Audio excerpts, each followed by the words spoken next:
If you're a fan of classic aircraft, Vietnam history, or true stories of inspiring resilience, you won't want to miss this interview. We recently had a chance to get up close and personal with one of the most iconic figures in American aviation and literature, George Merrett. George Merrett was an A-1 Skyraider pilot during the Vietnam War. He will tell us how he became a Skyraider pilot and how he cheated death on more than one occasion. You'll also learn how his life experiences transformed him into a best-selling author. So grab your ejection seat, strap in for an unforgettable journey. If you enjoyed this interview, you'll love reading Cheating Death by George Merrett. I'll post a link in the comments where you can purchase a copy. 404, this is 7, stand by a minute. Just come on, what is your attack? Okay, talk to him, see what that did. Charlie Horse, 88. 24, traffic 27. 85 just made a pass in there. If it was any... Go 21, 77. Okay, I'll put it a little closer than those trees. Let me come around with a loud 3 and I'll put it on those trees there. Roger that, loud 3. Name is George Merrett. I was actually a test pilot in the Air Force as a captain at Ewards Airforce Base when I got the assignment to go to Southeast Asia in the 602nd Fighter Squadron, a Commando. That was at the time stationed in Udorn. This was April of 1968. So off I went for what was to be a war of 1 year. Before that, if you got 100 missions in North Vietnam, you could come back. But by then, at that particular time, there was a bombing halt, so nobody was going in very far into North Vietnam. So it was more likely to be 1 year than 100 missions. And what aircraft did you fly while you were there? Well, it was an A-1 Skyraider, which was really a downer for me because at Edwards, I was flying all the latest Air Force fighters. And so I was going out at Mach 2 in an orange flying suit and a special helmet, a special glove, special boots, you know, kind of the space cadet of the Air Force. And now I was going to go to war in a tailwheel prop airplane that flew at 160 indicated speed. So I was not a happy person to go. I was a non-volunteer. Married, had a child, 2 sons. One was probably 6 and the other was 3. So it didn't make sense to volunteer to go to war, I didn't think, because I had a very good job in the Air Force. But, you know, you get the orders and you salute and off you go to war. What was your first memory of Vietnam when you arrived? It was interesting because we came in on a C-130 and it was raining. And I remember that it looked like a lot of the buildings had like redwood and a lot of soil had a red part to it. And I thought, red, blood is red too. That was the significance that I saw, that this was bloody country. Even though the red was something different, this was a blood mission. Wow. And you were at Udorn. Did you go to Nakhon Phanom? Were you part of that when was it Udorn that closed that went to, or was that? Yeah. So what happened? I got there in April, and you go through quite an endeavor when you first get there. You got to make your maps and charts. You got to learn the rules of engagement. You got to learn all the codes. So it's quite a build-up to get to fly. And we were at Udorn, which was a concrete runway. There was 3 F4 squadrons there. For, I guess, a quarter, you could take a taxi downtown. Pretty good-sized town. You get steak dinner, get some beer, get clothing made, all kinds of gifts that you could send home. It was a nice base. We had a nice facility. They had a good officers club. So the plan is that you would fly 5 flights with an instructor pilot in the right seat. And you would be a wingman, so you would go out for a strike mission, not a rescue mission, a strike mission, to start working your way into feeling comfortable to being a good gunner in combat. So that was kind of the sequence that you went through. So we were at Udorn. The squadron moved over to NKP in about July. So I spent 2-3 months at Udorn. I hear it was a a stark difference between the two bases. It was absolutely a stark difference. Nakhon Phanom was over by the Mekong River. The reason really we moved over is that's where the Jolly Green Squadron was, and our Sandy missions required us working with the Jolly Greens. So we were closer to them. We were also closer to the battlefield by 40, 50, 60 miles, something like that, so we could get to Magia Pass and the places that we were going for rescues faster. But now it had a pierced steel planking. Off base, I think only 10% of the people could be off base at one time. There was a 10 o'clock curfew. It was a bus that went in there on a dusty road. You got downtown and there really wasn't much to see or do. Maybe have something to eat, but it wasn't like Udorn. And one of the guys went downtown one time and was looking out at the Mekong River and saw a body floating down. And so when he passed that out, everybody kind of said, well, I'm not sure it's even worth going. So I think I went twice. So, to some degree, it's kind of like being in a prison. And actually, it looked like a prison from the air. I took a couple of shots, one of Beggerly. He was my wingman one time, and I had a Pentax camera. And you could open up the canopy in flight, and I had just taken off to the south and was making a 180 turn to go north. And he was joining up with me, and I took a photograph of, I think it's in my book, of him with full load of armament, color slide, and the whole Nakhon Phanom there, and it looks just like a California prison with the fences all the way around it and all the ground cleared. There wasn't jungle on the inside. This was to keep people from infiltrating, but in reality, we were kind of in a prison. That's where we were. 1 year. 1 year. So can you tell me about your first mission? What one of those rides, was there anything eventful that happened that pops in your mind on your first check rides? It is, because it's hot, it's humid, you're trying to do good, and knowing where you're flying was very difficult to tell. It's rolling hills, karst, and jungle environment. And you wonder whether you're going to be able to spot the target. And if you do spot the target, can you put your weapons anywhere close to it? And so you want to pull your weight. You don't want to be somebody that's holding everything up. You don't want to be the reason that things don't work. And so I guess what I remember is we made multiple passes. And then when it was time to go home, I didn't know which direction to go. I mean, you've been going in circles and concentrating on that, and suddenly it's over, and now which way is home? I just didn't know.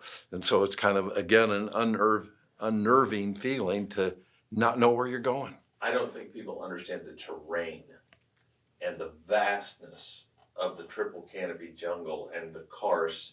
It's until you got to really know the area and know the geographic boundaries. Right. Mm-hmm. It had to be absolutely bewildering. You learn it. We flew a lot. I flew 188 combat missions in my time period. So I knew the terrain at that time very, very well. Matter of fact, even one time when I came home, on television, on CBS, I saw a segment of combat in Laos, and I recognized the road that I saw on TV. So I still remembered, I know exactly where that was.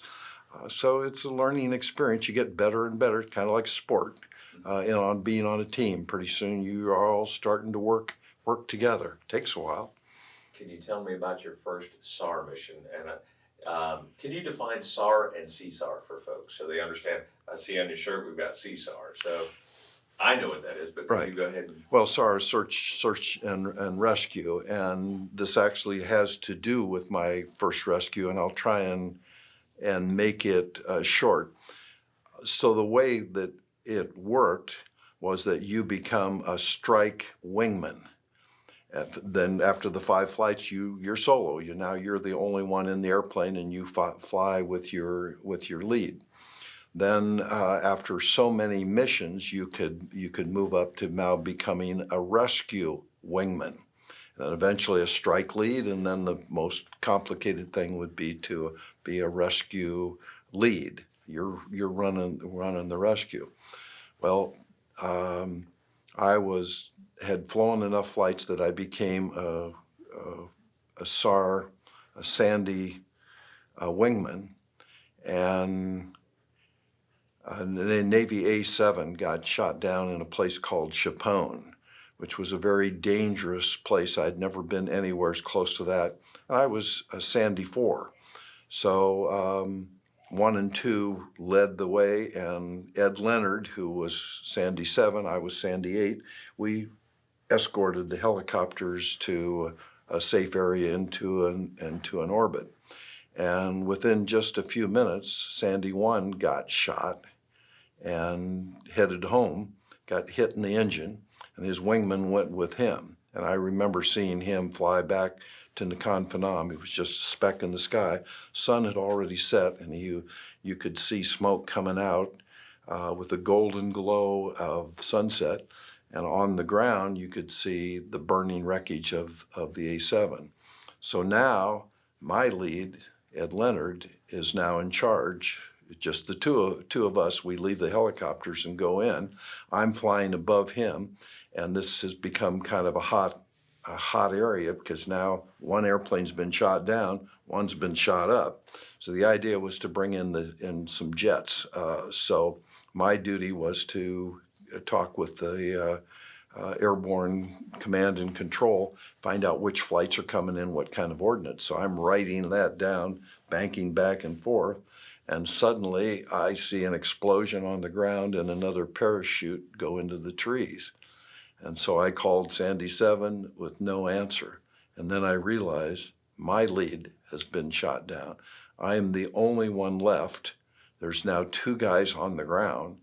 It's just me and 2 helicopters. I had never performed a rescue. I was the deer in the headlight. This was probably the worst experience I had ever had. What do we got? This whole thing has fallen apart completely. I'm the only one left. And it's nighttime on the ground. We didn't make rescues in the nighttime. I didn't even know how to make one in the daytime. Anyhow, long story short, Ed survived the parachute, called out that he was resting before he crossed a road heading to the northwest. They called it off. We only got one Sandy left. Let's go home and regroup for day 2.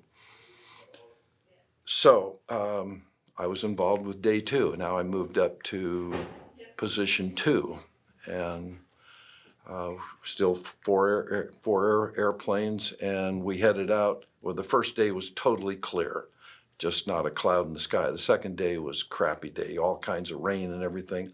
When we got on scene, the jets had already been just bombing and bombing and bombing. We could see a streak would go across there. Man, they were just bombing the bejesus. As a matter of fact, I even thought they were bombing northwest of where Ed had gone down. So he's on the ground. Nobody knows where he is. He didn't come up on the radio. The Navy pilot did. And matter of fact, we heard him, and then some low scud moved in, and the jets couldn't bomb through that. And Kenny Fields was the Navy pilot. He said, "They're getting really close to me. Get some ordnance down here." So my lead and I went down and tried to put some ordnance down, and now my lead, he gets hit, and he pulls off to get out of the area. I joined up with him underneath his airplane. I see fluid coming out of the bottom of the airplane. I don't know whether it's gas, oil, or what the hell it is. So, you got hit, you're dropping stuff. And so I pulled aside, and he jettisoned all of his ordnance. And we're only a couple thousand feet above the ground. And he said oil is starting to come back in the cockpit. This thing carried 37.5 gallons of oil. Big radial engine in the front. Well, that's where all the oil is too, right around the engine. And he said, the oil's getting hot. I'm having a hard time hanging onto the stick because oil's coming in the cockpit, and finally said, "I'm getting out." And so he ejected. I was from 15 feet off of his left wing, saw the canopy all go, and it looked like he stood up and out he went, and he got a good shoot and was swinging along, and his airplane is still just flying straight, but it's going downhill. And I knew he was good, and I could find him. And I thought, other people have said I saw this airplane crash, go right into the mountain. I'd never seen an airplane go in the mountain, so I followed it, and down it went, and it goes kersplash, swing back around, and he's coming down, lands on top of a dead tree. And I called the Jollies, and we gave an ADF fix. You could come up on the radio and had a little instrument that would point. And so, because I didn't know where we were just someplace west where he had punched out. I don't know whether it's danger down there. It's trees, but there could be all kinds of things under the trees. You couldn't see the trails many places. And so the Jolly Green came in. They went into a hover above him, but the downdraft knocked the dead branches, knocked him down, knocked him unconscious. So then the pararescue guy had to go down on the penetrator and pick him up, and up he came, and we headed home. So now you've had 4 aircraft that have either been shot down or damaged. I think three pilots on the ground. You're right. It ended up being some 189 sorties were flown to get the Navy pilot out. We ended up losing 7 planes between the Navy and the Air Force. So I went home again by myself. I came out as a wingman and went home leading the Jolly Greens. So on day 3, I was set up to go again, and that's when I said to him, I'm not doing too good here. I've lost my two leads. Maybe you ought to bring in more experienced people. And they said, "No, you've been there for 2 days. You're as good as anyone. So off you go." So day 3, we go out again, and I moved to position 4 again. And we make contact with the Navy pilot. He's not in very good shape. His one battery has completely down, and now he's on his second and last battery, and it's starting to get a little bit weak. The older guys thought it was a trap, that they could have picked up the Navy pilot anytime they wanted to, but they know we're coming, and they've had some pretty good shooting. They've taken us to the cleaners with ground fire. So there was reluctance on how in the hell to do this. So there was a FAC, forward air controller, working the jets, and an F4 went in and dropped CBU, cluster bomb units. And somewhat by mistake, he bombed the Survivor. So now the Navy pilot is injured down there, and he's bleeding. And he's not very happy with the Air Force. This is his 3rd day. He's had his hopes go up as when he hears people come in and then they leave. And now he's injured. And his radio is just about dead. So he was kind of pissed, and he said, "If you guys are ever going to get me now, I'm bleeding." And so Tom, I forget his name, was now the lead, and went in to pick him up, and Tom did a masterful job picking him up. He ended up getting the Air Force Cross. Dave Richardson was flying the helicopter. He went in to pick up Kenny, went into a hover, and said he was surrounded by a white light as he was in the hover. He took that to be that he was being protected by God. He was only like a week away from finishing up his year tour and going home. He'd been on several rescues. He was obviously experienced. They picked up Kenny Fields and took him to Nakhon Phanom Hospital. We were still flying out of Udorn, so we went back to Udorn. I was kind of sad about that because I would have liked to have met him. But our squadron commander then went on alert as a Sandy, because we were through. Now, this was 3 days that we had been flying. We went back to Udorn to recycle. And the squadron commander went over and met Kenny Fields in the hospital. And interesting story that Kenny said that his wife was pregnant at the time. He had 2 children, but she was pregnant. And to honor the Sandys that had rescued him, he was going to name his child Sandy, whether it was a boy or girl. It is a name that can be used in either way.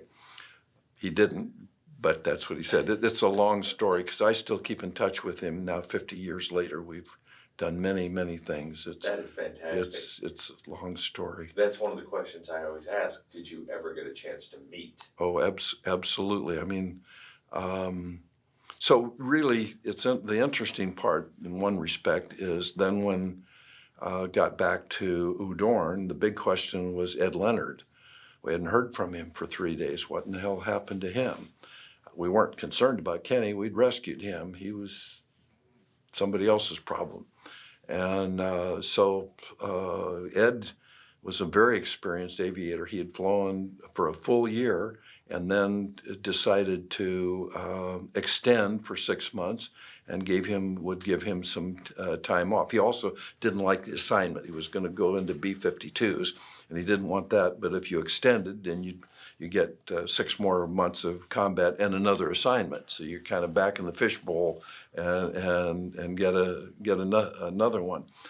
So that was all the question, whatever happened to Ed. And so I was due for a couple of days off, and there was an OV-10 squadron. So I got in the back seat of that, and we went over the area where Ed was down, and I had what was called stabilized binoculars. They were ones that, with all the vibration and everything, stayed pretty good, and looked for where he went down if there was some kind of a sign that he had made. I didn't see anything. As it turns out, he did cross the road. He was seen. There was an exchange of gunfire at that point, and even Kenny Fields says, "I know about where Ed was shot down and ejected." He knew the direction, and he said that night I heard a gunfight, and it was a bang, bang, bang like a pistol, and then a which is an automatic weapon. So he said, I think he fought it out and lost. That was his thought. As it turns out, Ed exchanged gunfire but was not caught. But they still somehow followed him. Evidently they would hit sticks together, which gave them sound, and they could keep track of each other in some magical way. So he traveled, and when it became daylight, he climbed up in a tree. He said he was about 75 foot up in the tree, and he said, of all things that could happen, the North Vietnamese practically formed a base camp at the base of the tree he was in. What are the odds of that? It wasn't exactly there, but it was very, very close. So on the second day when we came out there, he didn't come up on the radio for fear he'd be heard. And we did bomb right in that area. But he said that was fine. He loved to see the flash and the tree limbs go flying in every direction. He said that was kind of a diversion. That was good. So he said on the morning of the third day, when we actually made the pickup, it looked like they were going to break camp. He said he could see people rolling up their backpacks, and one of the North Vietnamese even saw him down there, and he got out some tobacco and a paper and rolled a cigarette, put his backpack up against the tree. Ed was there, sat on the backpack, lit the cigarette, happened to look up and saw him. And he said, here I'm 75 feet in the tree with a pistol. The North Vietnamese army is down there. This guy ran and got his gun, shot up there, said it grazed his forehead. And he said, I got caught. And so he dropped his pistol, came down, and was a prisoner of war for five years. So fast forward for me, kind of finished this long rescue, a long effort. We did get our guy out, 189 missions. I flew on all 3 days, and I got out of the service when I came back and was a test pilot for Hughes Aircraft Company. And within a couple of years, I went to a conference, a flying safety conference representing Hughes Aircraft Company at Kirtland Air Force Base. And they had all contractor pilots come in and hear these presentations. And lo and behold, one of the speakers was a Navy pilot by the name of Kenny Fields. I thought, what are the odds that this is in the fact the same guy? So he gave his presentation. I went up to him afterwards and I said, I think I know you, but I know you by a different name. And he looked at me like, I don't have any aliases or anything like that. I said, were you Streetcar 304, which was the call sign? And he said, yes. And he said, were you there to me? And I said, yes, for 3 of the longest days of my life. So we reconnected at that time point. We went out to have dinner together that night. And that's where I tried to ask him, do you have children? What are the names of your children? I didn't want to let the cat out of the bag, that I knew that one of them should be named Sandy. Well, it turns out that it was a boy, and they named him Todd. And the reason they named him Todd is that his wife, Shirley, was not very happy to name a child Sandy because it reminded her of when he was shot down. And she went through a pretty emotional experience because her father was shot down in World War II, and her mother had to raise 3 children on her own. So her first thought when she heard he was shot down is, I'm going to be just like my mother and have to raise that. Take 1. Fast movers in the night means search and rescue at first light. Hey, beeper, come up, voice. Get your young ass on that horse. We took big air bursts on this star. This could be my silver star. We bring Charlie Grease by all means. Stands with a load. I see an F4 taking off and I start to think, why don't they move it? Why don't they jinx? Seems like every shot I've been on since I've been down, it was for some fast mover who was fucking around. But it's our bag and we don't care. Like the dust and wood.